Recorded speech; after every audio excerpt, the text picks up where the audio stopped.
একই বেল্টে থাকছে অস্ত্র, হ্যান্ডকাফ, ওয়্যারলেস, টর্চ ও পানির বোতল। একে বলা হচ্ছে ট্যাকটিক্যাল বেল্ট। এখন থেকে ঢাকা ও চট্টগ্রামে পুলিশের গায়ে এই বেল্ট দেখা যাবে। প্রথম দিনে এই বেল্ট পেয়েছেন 262 জন পুলিশ সদস্য। পর্যায়ক্রমে দেয়া হবে 5000 জনকে। রাজধানীর গুলশান 2 চেকপোস্টে দায়িত্বরত নায়েক মাহবুব রহমান। কাঁধে ভারী বন্দুক, হাতে ওয়াকিটকি। পুরনো এ ব্যবস্থা থেকে বুধবার যুক্ত হয়েছেন ট্যাকটিক্যাল বেল্টে। জানালেন আগের থেকে গতি বাড়বে কাজে। এই অস্ত্রটা অনেক ওজন, সাথে ওয়াকি-টকি বা হ্যান্ডকাপ নিয়ে ডিউটি করতে গেলে অনেক কষ্ট হয় এবং এটা বহন করা বা কোনো কিছু করতে গেলে কষ্টকর হয়ে যায় বা কাউকে ধরতে গেলেও কষ্ট হয়। তো এখন যে অস্ত্রটা দিচ্ছে আইজিপি স্যারের উদ্যোগটা ভালো সহজ হবে আমাদের ক্ষেত্রে এবং কর্মস্পৃহা বৃদ্ধি হবে, ওই জনগণ ভালো সেবা পাবে। উন্নত দেশের পুলিশ সদস্যদের মতো কোমরে বেল্টের সঙ্গে যুক্ত হোলস্টার থাকবে উরুতে বাঁধা। তাতে থাকবে ছোট আগ্নেয়াস্ত্র। বিজয় দিবসে ডিএমপির গুলশান ও রমনা বিভাগের 262 জন সদস্যরা এ বেল্ট পরে দায়িত্ব পালন করেছেন। সেই সঙ্গে যুক্ত হয়েছে নতুন টহল গাড়িও। নতুন গাড়ি করেই গুলশানের বিভিন্ন সড়কে টহল শুরু করেছে পুলিশ।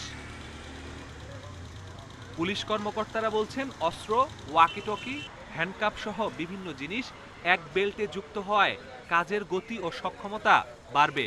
খুবই গুরুত্বপূর্ণ যে তার যে আনুষঙ্গিক যে ইকুইপমেন্ট বা যে ডিভাইসগুলো, যেমন তার এক্সপান্ডেবল, তারপর তার ওয়্যারলেস, তার হ্যান্ডকাফ এবং সবচেয়ে বড় তার ক্ষুদ্রাস্ত্র, এই সবই কিন্তু তার বেল্টের সাথে সংযুক্ত থাকবে। এর ফলে যেটা হবে, তার দুটো হাতই একেবারে খালি থাকবে এবং আমি যেটা বলছি যে দুটো হাত দিয়ে কিন্তু সে প্রসারিত করতে পারবে নাগরিকদের যে কোনো প্রয়োজনে সাড়া দেওয়ার জন্য।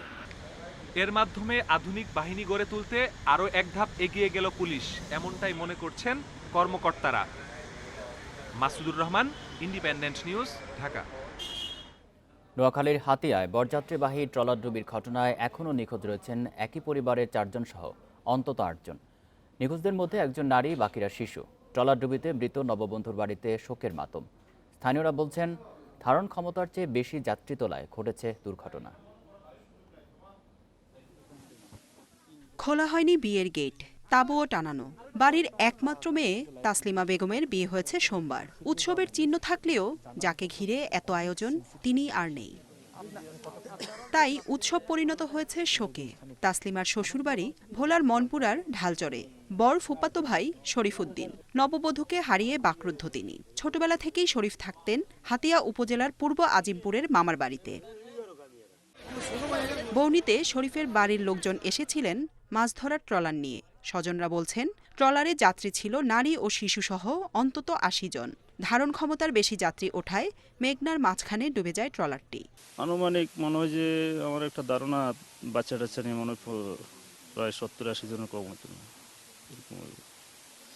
তো আমাদের এখনো অনেক লোক নিখোঁজ আছে। এখন আমরা চাইতেছি কি কোনো দিক থেকে কোনো খবর আসে কিনা, কোথাও কোনো লাশ পাওয়া যায় কিনা। প্রায় 2 কিলো আগে গেছে। আগে যাওয়ার পরে যে ওই যাদের খাইগুলো আছে না, ওগুলোর মধ্যে হলে একটু ফলটন দিছে, হালকা ফলটন দিছে। ফলটন লাগে মহিলারা একসাথে হয়ে গেছে, মানে যে গাড়াত নিচে ওই গাড়াতে একসাথে হয়েছে, ওই গাড়াতে ফরা নাই। বরযাত্রী সহ ট্রলার ডুবে যাওয়ার ঘটনায় 7 জনের মরদেহ উদ্ধার করা হয়েছে।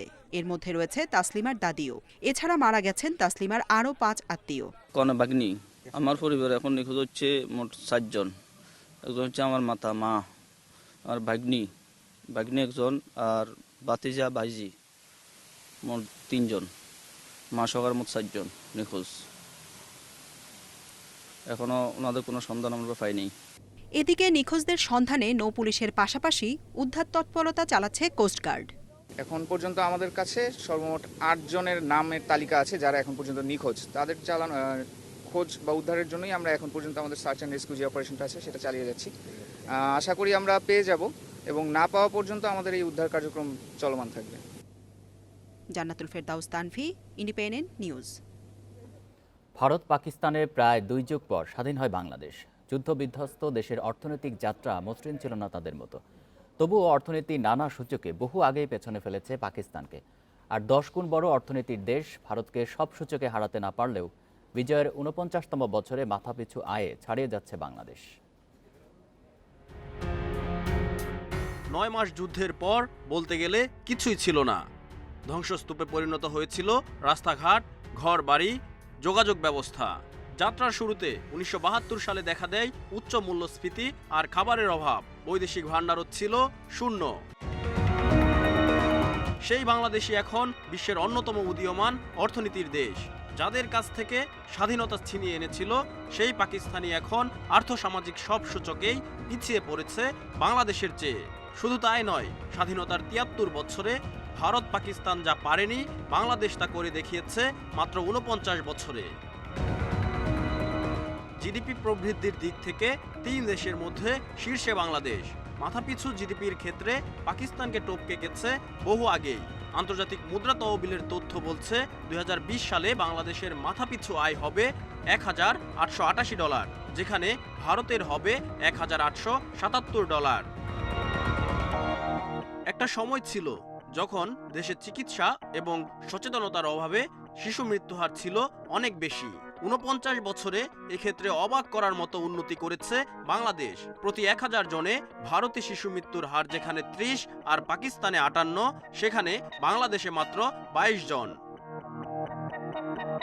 শিক্ষার হারের ক্ষেত্রে বাংলাদেশ ভারত থেকে কিছুটা পিছিয়ে থাকলেও এগিয়ে আছে পাকিস্তানের চেয়ে। শিশুদের জন্য নিরাপদ পরিবেশ তৈরির ক্ষেত্রেও শীর্ষে বাংলাদেশ। আয়তন বিবেচনায় ভারত পাকিস্তানের চেয়ে বেশি জনবহুল হলেও জন্ম নিয়ন্ত্রণ হারে এগিয়ে বাংলাদেশ। গড় আয়ুর ক্ষেত্রেও বাংলাদেশ থেকে পিছিয়ে ভারত পাকিস্তান। দারিদ্র্যসীমা বিবেচনায় 3 দেশের মধ্যে খুব বড় পার্থক্য না থাকলেও দারিদ্র্য বিমোচনে বিশ্বের রোল মডেল এখন বাংলাদেশ। আমাদের সমস্ত কর্মকাণ্ডে সবচেয়ে বড় গুরুত্ব পেয়েছে দারিদ্র্য দূরীকরণ। পাকিস্তানের এখনো যারা দেশ পরিচালনা করেন তারা মানুষের প্রতিনিধি নন, তারা আর্মির প্রতিনিধি এবং তারা আর্মির স্বার্থটাই বেশি দেখেন। বিদ্যুতের সুবিধাভোগীর হারেও ভারত পাকিস্তানকে পেছনে ফেলেছে বাংলাদেশ। এবারে যে একটা 7 ইকোনমিক জিডিপিতে যোগ হয়েছে, এটার সবচেয়ে বড় ভূমিকা রেখেছে কিন্তু পিছন দিকে বিদ্যুতের কারণে শিল্প বেড়েছে, বিদ্যুতের কারণে যা সকলের ঘরে আলোকিত হয়েছে, মানুষের সাহস সঞ্চয় হয়েছে, মানুষ উৎফুল্ল হয়েছে কাজের মধ্যে ঝাঁপিয়ে পড়া। তৈরি পোশাক রপ্তানিতেও ভারত পাকিস্তান থেকে এগিয়ে বাংলাদেশ। রপ্তানি আর প্রবাস আয়ে ভর করে বিজয়ের 49 বছরে এসে পাকিস্তানের তুলনায় দ্বিগুণ হয়েছে বাংলাদেশের বৈদেশিক মুদ্রার reserve. Shariful Islam, independent news, Dhaka.